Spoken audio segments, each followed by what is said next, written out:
Welcome to Point Blank, brought to you by Fitz Roofing. I'm Brandon Strange. I'm joined by ESPN Houston's Joel Blank of the Press Box. Joel, welcome in.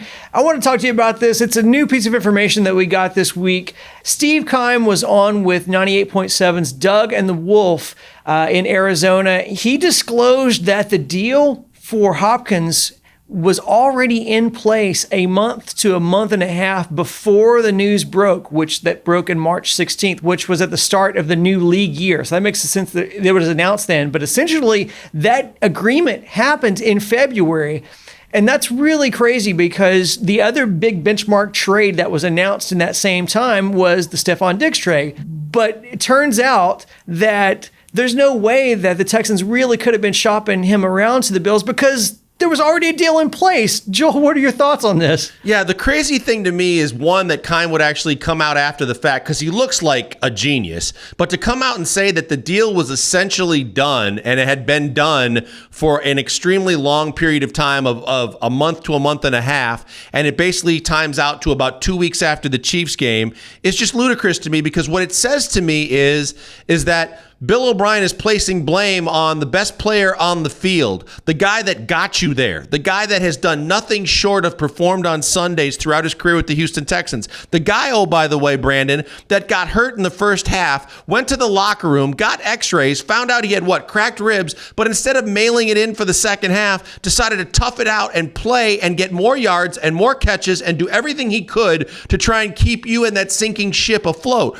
So you're going to blame him as opposed to the defense that gave up, 7 straight scores, or the fact that your ineptness as a head coach didn't have a 4th and 1 play on a down where you were going for it on 4th and 1, or you thought that it was a genius idea that you go for the fake punt even though you had a massive lead and all you had to do was just play ball control. Yeah, I would blame him as opposed to the fact, and Romeo Crennel, who you put a lot of the blame on, as opposed to looking in the mirror and realizing you were over your head, you got exposed, the whole world saw what we had seen for years here in Houston, and the last guy on earth that you should have pointed the finger at is the guy that now is using all of those extra large fingers and thumbs to make miraculous catches to elevate the franchise in Arizona with the Cardinals instead of still right here in Houston, Texas. We talk about DeAndre Hopkins because he is of the top cream of the crop players in this league. But we look no further than Thursday night football this last week between the Cardinals and the Seahawks to realize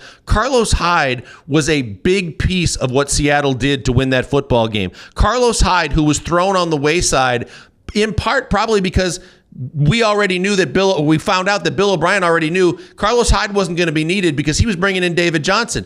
Carlos Hyde makes Bill O'Brien look almost as bad as DeAndre Hopkins because Carlos Hyde was thrown away for nothing, and Carlos Hyde has proven to be better than any running back on this roster this season. That's just another look in saying you got lucky and you were all happy when you got Bill O'Brien kicked to the curb, but the hole and the remnants that he's left behind is a massive problem that's going to be here for the next 3 to 5 years, and as a Texans fan, that is not good. I want to take another angle on this too, and I'm going to ask your opinion on that. But before I do, why don't you give us a word from Fitz Roofing? Absolutely. Look, we love the people at Fitz Roofing. They're loyal to us. They're going to be loyal to the people of Houston. They have the best ratings in the business, the best warranties in the business, and they use the best product. But more so than anything else, they're going to do a free, no-obligation inspection at no cost to you just by picking up the phone. Call them at 832-521-3001. They'll come to you and tell you what they can do, from a leaky roof to a whole new roof for your business or your home. And you owe nothing. If you want them to come back, just reach back out. They do the best work in the business. It's Fitz Roofing, making a difference, one home at a time. Bill O'Brien certainly had his own version or feeling about what cultures he felt comfortable being around in the building and kind of cultivating within the team. His partner in that culture was Jack Easterby in establishing what they thought was an ideal culture on the team. Jack Easterby is obviously still here. Cal McNair has said Jack Easterby's not going anywhere. What does that make you think about the direction of this team and the people who they're going to bring in to make decisions going forward when one half of the brain trust that decided that it was good enough to trade DeAndre Hopkins away for a second-round pick and an aging running back, what does it say to you that you still have one of those guys in the building making big decisions for the Texans? I'm scared to death. And I'm scared to death simply because of the George Carlin cuss words that you're not supposed to say. Unfortunately, in Houston Texans lore in the city of Houston, the word culture now is a cuss word, because every time you hear it, you go, oh, Jack Easterby, because it's all about the organization and fitting in with the culture, and they didn't fit the culture anymore. Even from Amy Palcic, the PR communications woman that was fired, it was she no longer fit the culture. Well, if Jack is still there, I don't get it, because everybody that's been associated with Bill O'Brien, and if you believe the rumors that are out there and the people that I've talked to, Amy Palcic was a Bill O'Brien person. All Bill O'Brien people were shown the door or are being shown the door because of the culture. Well, then what does that make Jack Easterby? Because all we heard in the offseason was Jack and I were on my back deck and we made the deal for DeAndre Hopkins. Jack and I were on the back deck and we worked out the deal for Laramie Tunsil. Jack and I were drafting players during the draft from my house.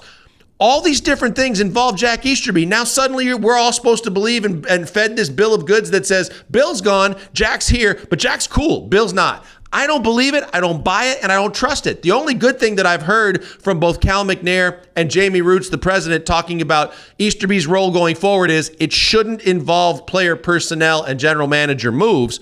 But I don't know what it involves that's going to help this franchise, because I guess he's a positive life coach. I guess guys go home at night with a smile on their face. But all I'm worried about is how do they do on Sundays? How do they do when the lights are on and the games mean something? And I don't know that Jack Easterby has anything to do with it. So then why are you still here? And what benefit are you to the team, the locker room, and going forward, the success of this franchise?